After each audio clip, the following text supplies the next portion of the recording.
Hello and welcome to the Pugsley Crew Reviews Podcast, where we discuss all manner of films, whether they're good or bad. We fucking give them a chance. Film we talked about today is called The Owners, which was picked by the very regular guest, Kerr9000. He's more than a guest, he's pretty much a co-host, really. How are you doing, Kerr? Oh, not bad at all. How are you? Yeah, I'm doing well. How did you find the film? No, how did you find the film? Sorry. Why did you pick the film is what I meant to ask. Well, very easy. And the whole answer is Sylvester McCoy. I absolutely love the guy as Doctor Who, particularly in the later episodes of his. And I also like him as Radagast Brown in The Hobbit. And I've met him, so I was like, he was the sole reason. Yeah, fair enough. I've never met Sylvester McCoy. I haven't watched a lot of Doctor Who with him in it. I've seen some of it, but not a lot. Like, I've seen more of, like, Doctors 1 to 5 than I have up to, Pete Davison was the Doctor, wasn't he? Yeah. Yeah, so like Colin Baker, Sylvester McCoy. I haven't seen that many episodes of them. So I really like both of them. Unfortunately, both of them really had certain people at the BBSC ruining it for them. yeah. Budgets cut, messed around. And Sylvester McCoy, his first season is played as him being a very clowny, Patrick Troughton-esque Doctor, but then he gets darker, and when he gets darker, he's brilliant. Yeah. I can see that he'd play a good evil type from this film. Oh yeah, this is pure. But in this again, he starts off seeming quite klutzy, lovable, and then it ramps up, doesn't it? Yeah. He's a nutter. Yeah. To put it as blunt as possible. Crazy. Basically, The Owners is a film about a group of young adults, I would say, maybe late teens, early 20s or something. I don't know. I'm sure at one point they do mention one of their ages of being like 25, 23, something like that. Might be wrong. Yeah, it sounds right. But basically, three guys are going to break into this doctor's house. Funny because, Doctor and Doctor Who. Yeah. So they're going to break into his house, him and his wife's house, to get lots and lots of money because they know there's a safe, which is meant to be a digital safe. Yeah. But when they find the safe, it's an old analog, turn the fucking dial safe. So I am wondering, is there more than one safe? Because the mother said to the son, the mother is a cleaner there, so she would have seen the safe. Did she see a different safe? And the doctor and his wife know about, obviously the analog safe is very different, doesn't have what you think in there, compared to maybe they have another safe which is what the mother saw. That's what I'm thinking. Maybe there's another safe with the actual belongings in. Yeah, very well could be. Because it would make sense for her to say it's a digital safe with digital stuff. You'd think that it would be somewhere else, maybe. Or maybe she was just wrong.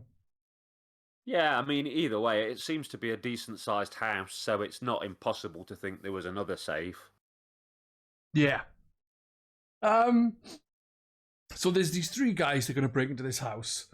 Then one of the guy's girlfriends turns up, and she's like, "I need my fucking car back. You took my fucking car. I told you I got fucking work." And she's like, he's like, "I'll be 20 minutes, and you can have the car." And she was already half hour late for work, and she texted someone saying, phoned someone and said, "I'll be an hour and I'll be sorted." And then it looked like it was quite early in the day. And then by the time she stood outside waiting while they've brought into this house, it's fucking pitch black. She must have been sat there waiting for hours. Literally I like thought that. 10 hours just waiting there. Very patient considering. Yeah, sure, she's moaning, but I think I'd have been kicking off after 10 minutes. But yeah, she would have been better off riding her bike to work than waiting that long for her car. But they break into the house. The guys, and they find the safe. They realize it's an old school safe. They don't know how to crack the old school safe. The one guy's like, yeah, I could do with it if it was a digital one like you told me it was. I can't use any of this stuff on this old safe. We'll have to wait for the owners to come back and get the code from them. So the girlfriend, I think her name is Mary. Mary is hanging around outside, and then she's tooting the horn, screaming her boyfriend's name. And then he goes, oh, come in here and have a look at this. It'll be 5 minutes. And then for some reason, she goes in the house. And then after a couple of minutes of being in the house, the owners return. Yeah. And this is where things start to get pretty messed up. Already, like the guy in the back of the car, the lanky one as I call him, he seemed like a massive knobhead from the start. Oh, yeah. Boyfriend didn't seem like much better. And the other guy, the fat one as they call him, Harry, he's just a coward, really, isn't he? He's a bit of a baby, like. But the actor that plays the biggest knobhead one, Jake Curran, he did a great job. Yeah. I wanted to throttle him. You were just literally going, somebody hit him. Somebody just clock him. He's an absolute piece of shit. Yeah. And I could feel like that desire for someone to mounting up in me. Yeah, I can see why. He was a fucking cock. Treated everyone like shit. Very, very big man kind of, I'll do what I want. You listen to what I fucking say. Yeah. That kind of shit. But after they come back, it's kind of where things go awry. They all put on stockings, so they cover their faces, even Mary, even though she doesn't really want to be involved in any of this stuff. And they kidnap the doctor and his wife, take him to the basement, which is where the safe is. And after a big conversation, the boyfriend threatens to cut off the finger of the doctor's wife, being like, you tell us the name of the safe, and I'll cut a finger off. He clearly doesn't want to do it because he's very unhappy. Yeah. While this is happening, the lanky guy decides to whip out a gun. God knows where he got a gun from, but he had a gun. And he's like, cut a fucking finger off kind of thing. And then the boyfriend decides, instead of, starts to cut into the finger, and then turns around and cuts the lanky guy's arm. Yeah. And it's like, okay, this is going very different how I imagined it, because none of them are on the same wavelength at all.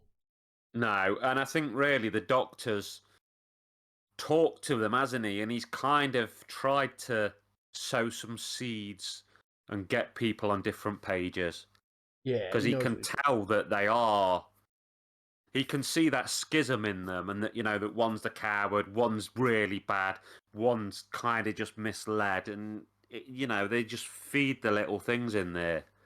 Yeah. But then you also start thinking, well, the doctor's not quite right in his head, because whatever's in that safe can't be that important, and yet he's almost willing to let horrible things happen to his wife, and she's pretty much willing to let them happen as well.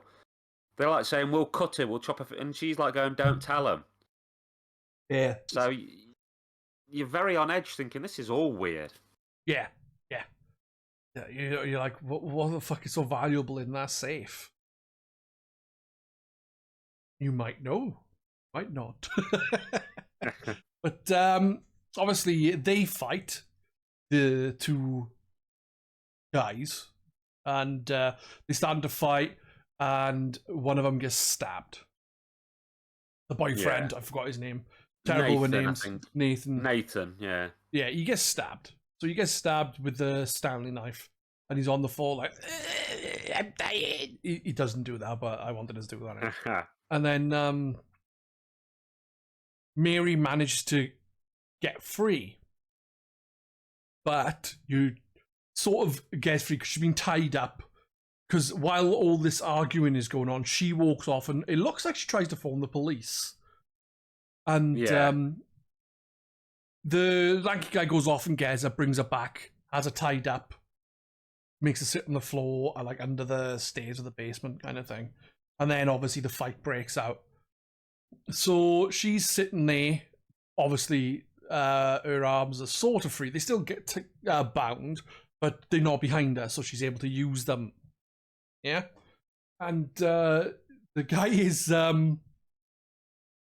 threatening to start cutting up the wife with like a disc cutter. And he plugs it in, starts going towards the disc cutter to cut her, I think, her face, I think so, yeah. And the cord isn't long enough. And he's like, oh, the fucking electric's in this house kind of thing. And I did genuinely laugh at that. I was like, fuck's sake. Yeah, I like that. It's, it's such a dire situation. It's like, we're popping this little joke here about the fucking cable being too short or the plug being too far away. So he unplugs the disc cutter, plugs it into another socket closer by. As he gets close to the woman, Mary smashes him around the head with a hammer. He falls on the floor having some kind of weird, like, muscle spasms as he's dying on the floor. Yeah. And then they free the doctor and his wife. And this is the thing I don't get. Mary didn't really want to be involved in it. She did everything she could to help the doctor and his wife. She tried getting the phone in the police, I think. She freed them. She killed the guy who was going to hurt them. And yet, the doctor and his wife still fucking, like, clearly killed Nathan or left him to die, even though he said, oh, you'll be fine, I'll sort him out. And then all of a sudden he's dead. Because after freeing him, they try and take Nathan to his, they take him to his office, the doctor's office, to fix him up. And doesn't. And I don't even think he tried, really. No, it doesn't seem like it, does it? No. So, when that's happening, like, obviously Mary's getting very suspicious of things. She's like, yeah, something's not right here. And to be fair, she is right. Something isn't right. But you've got the thing of then, like, the wife seems to have lost it, clearly. Yeah. I think they had a child who seemed, when you saw pictures of her, she seemed to have some sort of disability, but then they said she went missing. So I think maybe that messed up the wife, her daughter going missing, if you know. Maybe that's why she was the way she was. Maybe with a bit of dementia thrown in, or because she does seem to, like, flip on and off, if that makes sense. Yeah. She does. But you can clearly see that, like, they are fucking dodgy. And the thing is, it's like he knows who they are. He speaks to them by name, even while they're wearing their face masks. The stockings to cover their faces. And he speaks to them like, I was your doctor. I've treated you your entire lives. So for him to be the way he is with them, it's like, wow. It's like a double bluff, isn't it? Because you start watching it and you think these youngsters are the monsters and they're terrorising this old couple. And then it flips and the old couple are terrorising them. Yeah. So, very Twilight Zone-esque to me. Yeah, yeah. I guess the thing with this is like, I assume the reason why. We'll skip to the end, right? At the end, it shows that they've been kidnapping girls to have them as a new daughter to take the place of their original daughter. So I'm assuming they were trying to fuck with Mary to maybe have her as one, but at the end they decide they don't want her because she's too much of a handful, I think. Yeah. But I think maybe that's why. But if it wasn't for her, they probably would have been dead. That's the shocking thing about her. Well, I suppose, though, that they don't want... If the police were called, they'd come and possibly poke around the house and find out what they'd been going to. So I suppose, really, killing them is clean-up, isn't it? Yeah, that's a good point, actually. But it does make you wonder how many replacement daughters have there been? How long do they keep them? Well, when they sitting around having the dinner table, and she's like, "Oh, let's all have a cup of tea," kind of thing. The doctor and the wife, we'll have some tea, and she does say that the wife has been keeping a book of all the missing girls, and there's 4 or 5 at least. Yeah, I'm thinking maybe they're the girls who took her place, and the last girl was Mary's twin sister, which I think was Jane. Yeah, who'd been in some form of relationship with the tubby lad, Terry, hadn't she? Yeah. And he seems a bit weird. He's trying to get her on with Mary, and I think it's just because she's an identical twin to the Jane.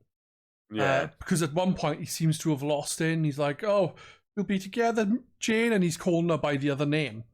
So I think he fucking lost it by the fucking... Yeah. 3/4 way through the film, he'd completely fucking gone bananas. To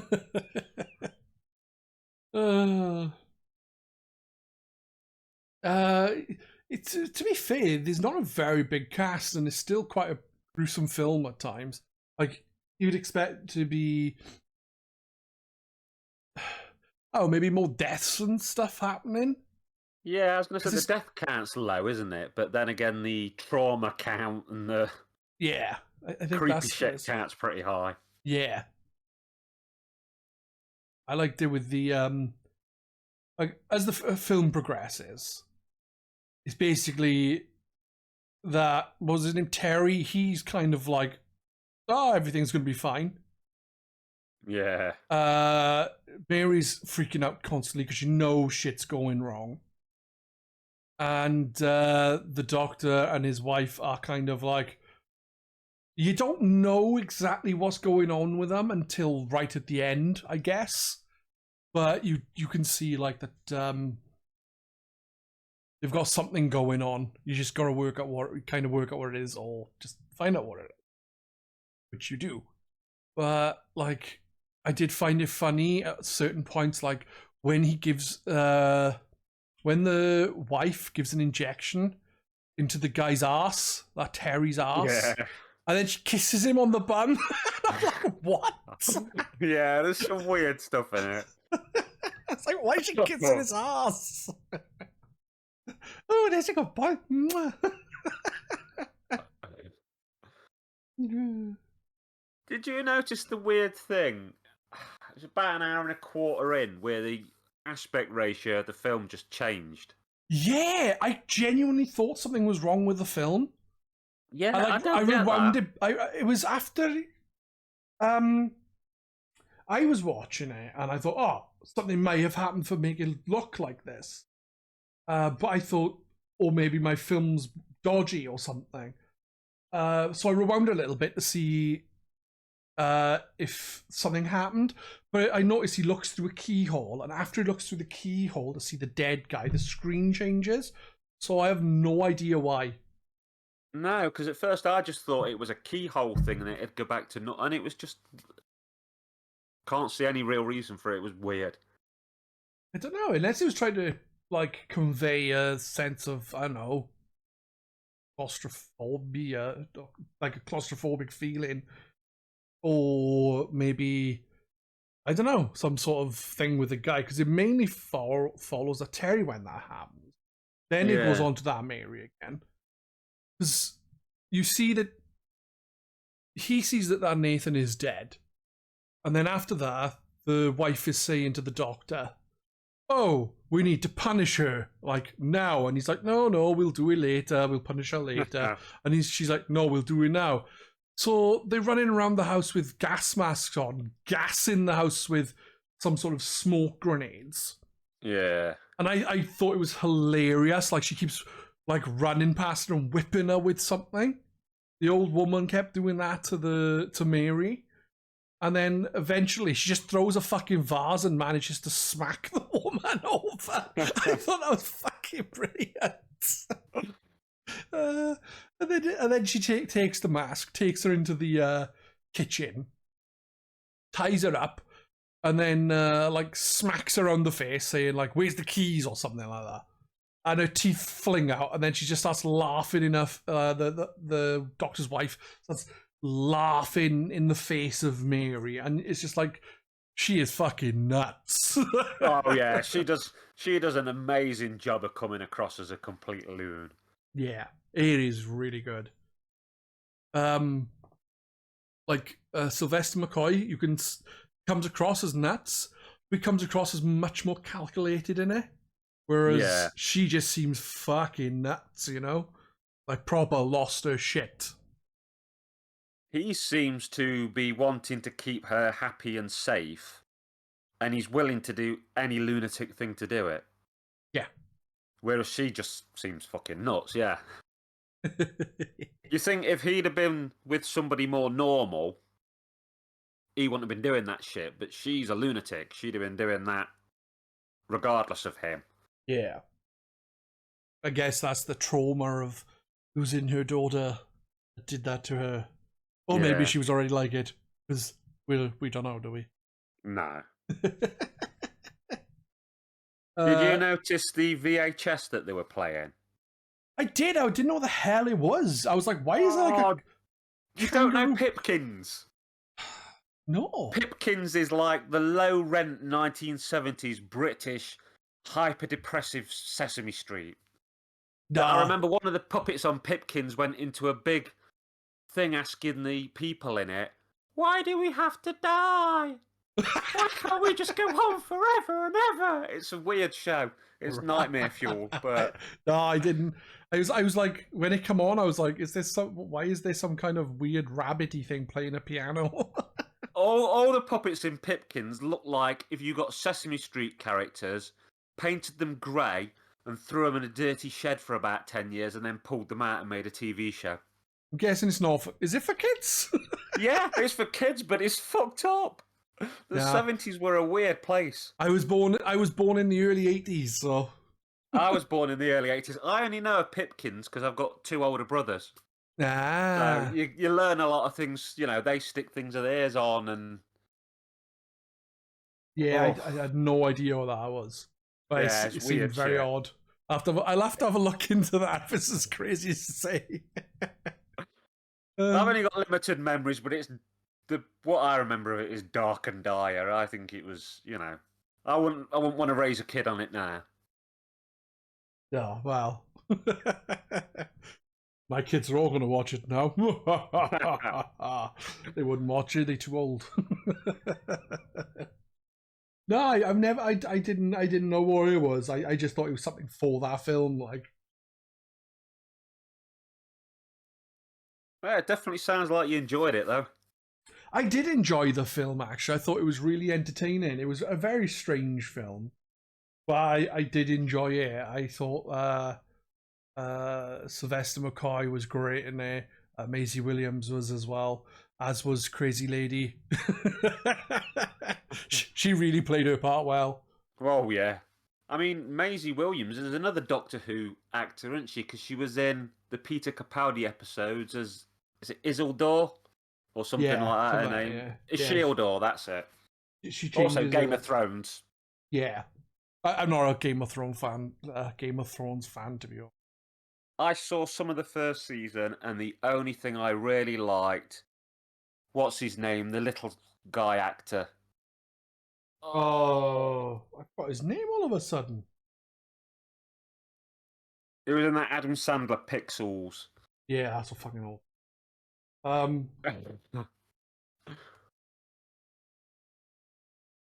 Peter Dinklage. Oh, Peter Dinklage, yeah.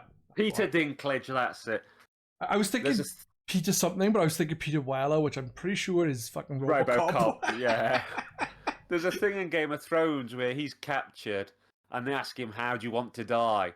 And he says something on the lines of, at the age of 90 with a horse mouth around my cock or so. I remember walking in when my dad was watching that, hearing that and just pissing myself. I was like, that's going to be the greatest lines ever in TV. Yeah. I watched the entire first season of Game of Thrones and I thought, I'll give it a chance because everyone's fucking raving about it. I watched the first season of it and I thought, the only good thing about it is the tits. And then I stopped watching it.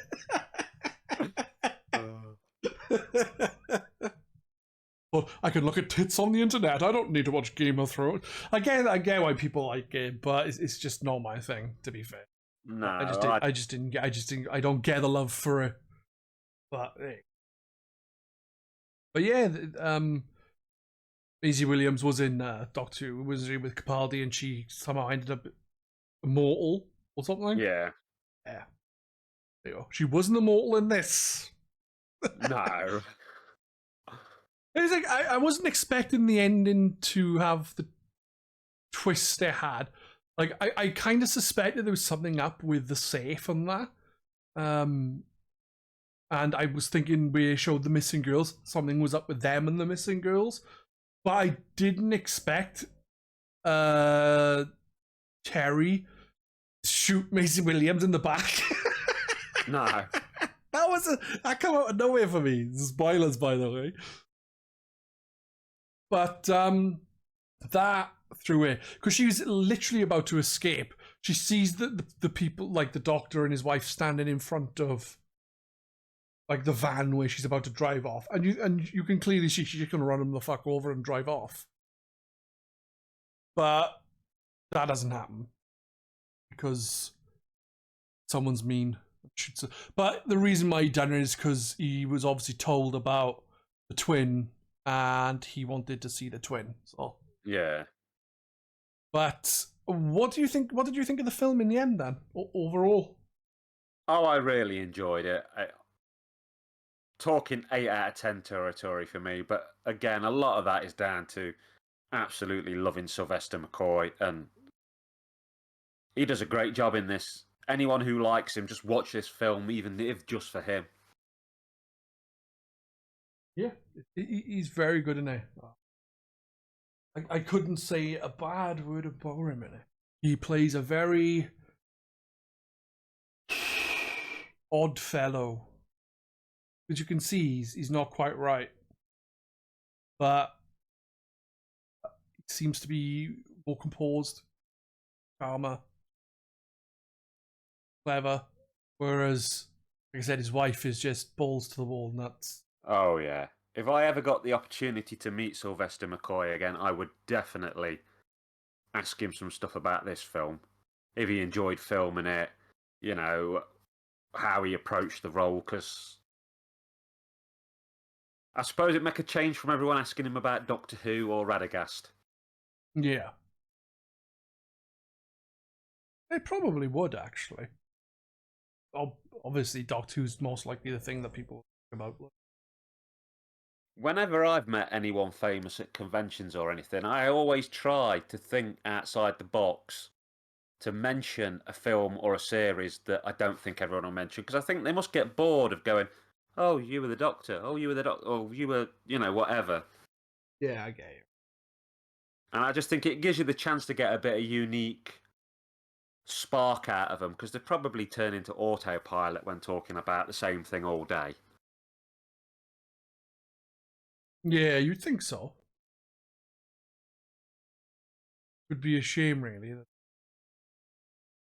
I don't know. Would they be bored of talking about the same things? Because you'd expect some things to come up that are different. Then again, it's been how many fucking years since he was in Doctor Who, and if he's been going to conventions and stuff since then, I don't think there's anything new that anyone will ask. Possibly not. I mean, he was a super, super nice guy when I met him. Proper, real people person, really funny. So even if he was bored, then clearly he's, top gent who can hide it. And because even like the people before and after me, you never saw him like, oh God. He was on it all day, laughing, joking, anecdotes.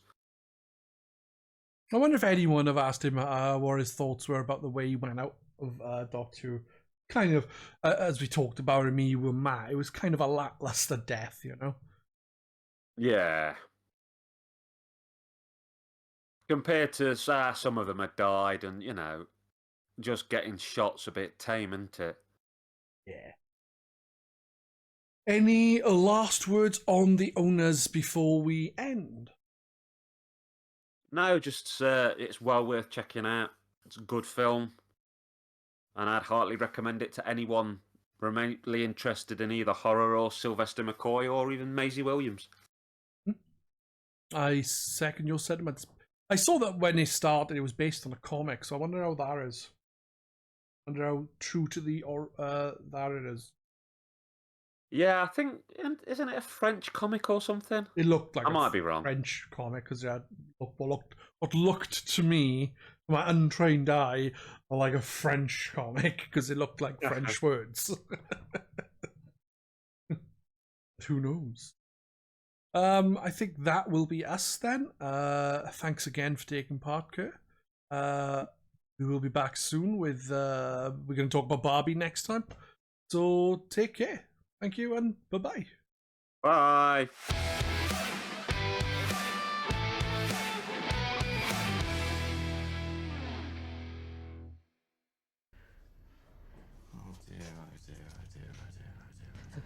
Wait a minute.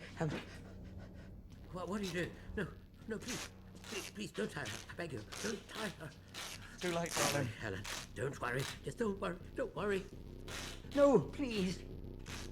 No, please. Helen, don't worry. No, you can't. No, please. No, please.